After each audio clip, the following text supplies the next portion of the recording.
Alyn Smith, Scottish National Party MEP. What is this call that you're making to Twitter and Facebook? Well, this is essentially just freeing up the communications tools of the modern age to all other languages than just, as some people would say, the main languages. Now, there's already options in various other social networking sites and communications tools that you can use other minority languages, call it that. Gaelic's one of Europe's oldest languages, a beautiful language, and it's a modern language, and we need to make sure that there's modern communication tools available. And hopefully that the authorities at Twitter and Facebook will look at my call with goodwill. I mean, why do you think it's important for people who speak Scots Gaelic to be included in this? Well, people should be able to communicate in their own language, and we see this within the European Parliament, that you've got 27 different member states, umpteen more countries, 23 official languages, but a lot more beyond that.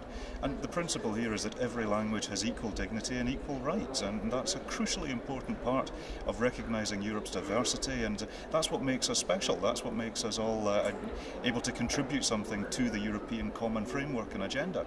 And that's just part of something that needs to be reflected within modern communications technology, so hopefully Facebook and Twitter can just see the light and extend their franchise. I mean, what made you raise it? I mean, have you become aware that Scots Gaelic speakers have become frustrated by the current situation? Well, it was raised with me by a couple of constituents who got in touch saying that it's great that we can obviously communicate over the seas and beyond the islands via the net and the web, but we can't do it in our own language, and that's essentially an equity point, that to have to do communication in somebody else's language just isn't quite fair. And this is something that is a great opportunity for Facebook, for Twitter, to extend themselves into this area, and it would be good news for them as well.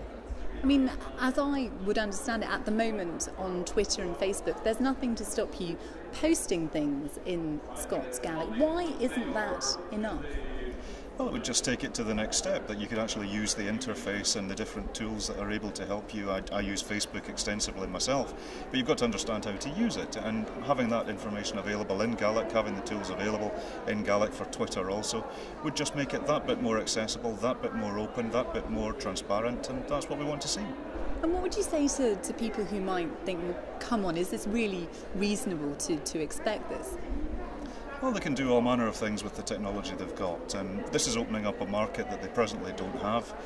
The fact that it's not available in Gaelic does cause a bit of upset for some people. I speak English personally, but there's a lot of people who, in my constituency, my country, do speak Gaelic and want to communicate in Gaelic using Twitter and Facebook, so why not?